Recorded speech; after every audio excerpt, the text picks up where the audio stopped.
A principios del siglo XX, en México, estalló uno de los movimientos sociales más importantes e influyentes de la historia contemporánea de Hispanoamérica, la Revolución Mexicana.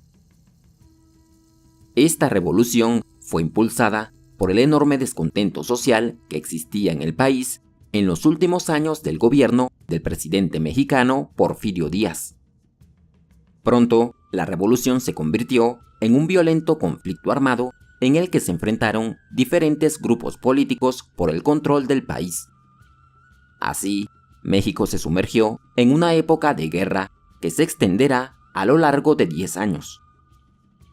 La Revolución Mexicana transformará de forma radical la vida política y social de la nación.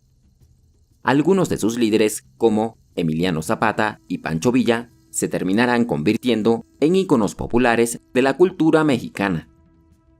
Además, la revolución, a lo largo del siglo XX, inspirará a numerosos movimientos políticos populares que surgirán por toda Hispanoamérica. Para comprender por qué se produjo la Revolución Mexicana, tenemos que repasar qué era lo que pasaba durante los últimos años del Porfiriato, es decir, del gobierno del militar mexicano Porfirio Díaz. Porfirio gobernó al país durante 35 años. Él fue capaz de construir un gobierno fuerte y centralizado con el que consiguió recuperar la paz y el orden en el territorio mexicano. Además, aplicó medidas económicas que llevaron al inicio del proceso de modernización del país. Sin embargo, para conseguir esto, México tuvo que pagar un alto precio. Y es que la pacificación de la nación se logró por medio de políticas autoritarias que incluían la represión y la violencia. Aparte, el gran desarrollo económico que experimentó el país durante el Porfiriato solo benefició a una pequeña parte de la población. La mayoría de los mexicanos aún tenían sueldos muy bajos y vivían bajo condiciones de pobreza. Por todo esto, en distintos sectores de la población existía un enorme malestar hacia el gobierno de Porfirio Díaz. Para la primera década del siglo XX, poco a poco, las huelgas y las protestas se hacían más frecuentes a lo largo de todo México. También comenzaban a formarse nuevos grupos de jóvenes políticos que estaban cansados del autoritarismo y que creían que el país ya estaba preparado para la democracia. Por si fuera poco, entre los años 1907 y 1908, México vivió una fuerte crisis económica que llevó a despidos masivos y a la reducción del salario de los trabajadores. Esta crisis fue empeorada todavía más por las malas cosechas, algo que contribuyó a aumentar el descontento de la población. Así, se fue construyendo el camino para el estallido de la Revolución Mexicana. La primera etapa de la revolución fue liderada por el político mexicano Francisco Madero. Él provenía de una familia que había hecho una fortuna en la ganadería y la minería. Madero estaba convencido de que México ya estaba preparado para la democracia liberal, así que decidió participar en la campaña electoral de 1910 como candidato, para así hacerle frente a las fuerzas del gobierno. Aunque el presidente Porfirio Díaz había manifestado que no participaría en las elecciones, al final sí terminó participando, obteniendo una nueva victoria. Sin embargo, esta victoria le costó mucho trabajo, pues la policía tuvo que encarcelar alrededor de 5,000 opositores, incluyendo al mismo Francisco Madero. Madero se las ingenió para escapar de prisión. Luego declaró que la reelección del presidente Díaz era ilegítima, así que emitió su famoso Plan de San Luis Potosí y llamó a la población a rebelarse contra el gobierno. Rápidamente, las fuerzas rebeldes crecieron de gran manera, tanto así que pronto consiguieron tomar el control de Ciudad Juárez. Ante esta situación, el presidente Díaz decidió abandonar su cargo y salir del país en mayo de 1911. Luego de esto, se realizaron nuevas elecciones presidenciales en las que Francisco Madero salió victorioso. De esta manera, en el año 1912, Madero se convirtió en el nuevo presidente de México. Después de estos hechos, parecía que la democracia se abría paso en el país. No obstante, los enfrentamientos en México aún estaban muy lejos de terminar. Y es que algunos líderes de la revolución tenían objetivos mucho mayores que los de Madero. Uno de ellos era Emiliano Zapata, quien se desempeñó como un dirigente de los campesinos sin tierras del estado de Morelos.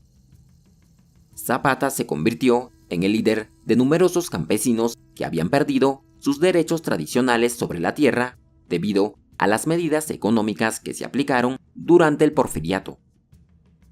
Así surgieron los zapatistas, un movimiento campesino que consideraba que la revolución era una oportunidad para recuperar sus tierras. Zapata y sus seguidores llegaron a la conclusión de que Madero solo deseaba satisfacer sus ambiciones personales y no estaba interesado en apoyar la causa de los campesinos. Por eso se rebelaron contra el gobierno y declararon su propia revolución. Pero no será Zapata el que pondrá fin al gobierno de Madero, sino el propio jefe militar de su gobierno, Victoriano Huerta, quien asesinó a Madero en el año 1913. Después de esto, Huerta se volvió el nuevo presidente de México. Él pretendía crear un gobierno que fuera una nueva versión del régimen porfirista, así que intentó imponer su autoridad a lo largo de todo el país. Sin embargo, pronto se encontrará con una gran oposición, pues muchísimos mexicanos lo consideraban un usurpador. Uno de los lugares que se volvió un centro de resistencia contra Huerta fue el estado norteño de Chihuahua, en donde Pancho Villa se hizo con el control del territorio. Villa era un antiguo ladrón de ganado que se convirtió en el líder de un pequeño ejército. Entre sus seguidores habían pequeños rancheros, vaqueros y trabajadores desempleados que deseaban conseguir un empleo. Él llevó a cabo una reforma agraria con la que confiscó las grandes haciendas. Así, obtuvo los recursos suficientes para financiar la creación de un fuerte ejército bien armado.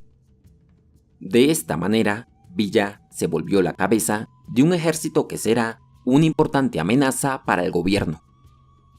También, en otros lugares de México se opusieron al gobierno de Victoriano Huerta, como por ejemplo en Coahuila, donde el gobernador Venustiano Carranza lideró un movimiento de resistencia contra el gobierno. Carranza era un terrateniente rico que había sido aliado del expresidente Madero. En su plan de Guadalupe, declaró que Huerta había llegado a la presidencia de forma ilegítima. Por lo tanto, proponía derrocar a Huerta y ser reconocido como jefe máximo del ejército constitucional hasta que se convocaran nuevas elecciones. De manera que el gobierno de Huerta tenía que enfrentar a las fuerzas de los poderosos líderes que se le oponían: Emiliano Zapata en el suroeste, Pancho Villa en el norte y Venustiano Carranza en Coahuila. Pronto, las fuerzas de Huerta entraron en conflicto con las tropas rebeldes mexicanas. Pero no solo esto, pues también tuvieron que hacerle frente a las fuerzas extranjeras, ya que los Estados Unidos decidieron no reconocer el gobierno de Huerta y enviar marines para ocupar Veracruz luego de que ocurriera un incidente en el que se arrestó a unos marineros estadounidenses. Ante esta situación, Huerta tuvo que enviar una parte de su ejército a hacerle frente a los extranjeros, mientras que las tropas rebeldes mexicanas aprovechaban la ocasión para acorralarlo. En poco tiempo, Huerta no tuvo más opción que rendirse. De esta manera, en el año 1914, el presidente Huerta dimitía, acusando a los Estados Unidos de haberlo derrocado. Luego de esto, las fuerzas rebeldes mexicanas que habían derrocado a Huerta se reunieron para discutir la formación de un posible gobierno de coalición. Pero Carranza no confiaba en los objetivos que tenían Zapata y Villa. Por eso abandonó las negociaciones y decidió crear su propio gobierno en el puerto oriental de Veracruz. Poco tiempo después, Carranza elaboró un plan de gobierno en el que prometía mejorar la situación de los peones rurales, los obreros y los mineros. De esta manera, consiguió ganarse el apoyo de los movimientos obreros urbanos. Más adelante, en el año 1915, Pancho Villa, uno de los enemigos más importantes de Carranza, decidió arremeter contra él e intentar obtener una rápida victoria. Sin embargo, los esfuerzos de Villa serán detenidos por el jefe del ejército carrancista del estado norteño de Sonora, Álvaro Obregón. Él logró derrotar de forma definitiva a Villa, quien se vio obligado a huir a los cerros de Chihuahua. Desde entonces, sus fuerzas no volverán a representar una amenaza nacional. Por su parte, Zapata y sus seguidores también desafiaron a las fuerzas de Carranza, pero no pudieron vencerlos en la Ciudad de México, así que se marcharon a su nativa Morelos, en donde se dedicaron a repeler los ataques federales. Ahora, los principales enemigos de Carranza estaban bajo control. Gracias a esto, en el año 1917 pudo asumir formalmente la presidencia de México, ordenando la creación de una nueva constitución, la Constitución de 1917, el documento más importante de la Revolución Mexicana. Esta nueva constitución resultó ser bastante radical para la época. En ella se le daban poderes al gobierno para redistribuir la tierra. Se declaraban numerosos derechos para los trabajadores y se establecían nuevas restricciones para la Iglesia. La Constitución dejaba claro la importancia que tenían los movimientos populares. Por eso, desde su creación, todo político mexicano que aspirara a llegar al poder tenía que adoptar, al menos, un discurso público a favor de los obreros y campesinos. Más tarde, Villa y Zapata continuaron oponiéndose al gobierno de Carranza, hasta que este último les propinó un duro golpe, cuando Emiliano Zapata fue asesinado por las tropas carrancistas en el año 1919. Pero, a pesar de esto, las luchas en México aún no terminarían, pues cuando Carranza intentó imponer como su sucesor a un político poco conocido, se produjo un nuevo levantamiento, esta vez encabezado por Álvaro Obregón. Ante este levantamiento, Carranza se vio obligado a huir y en su marcha será asesinado por sus propios hombres. Tras la muerte de Carranza, Adolfo de la Huerta se convirtió en el presidente provisional del país. Él consiguió que Pancho Villa y otros líderes revolucionarios abandonaran las armas. Luego, convocó elecciones en las que Álvaro Obregón fue elegido como el nuevo presidente. Durante el gobierno de Obregón, México vivió una época de relativa paz. Sin embargo, la competencia por su sucesión llevó al inicio de nuevos enfrentamientos entre distintos grupos políticos, unos enfrentamientos que se prolongarán hasta finales de la década de 1920. Como consecuencia de la revolución, se estima que alrededor de 1 millón de mexicanos fueron asesinados en los enfrentamientos. Además, la revolución llevó una época marcada por una gran inestabilidad política y problemas económicos derivados de la ruina de la agricultura y la ganadería.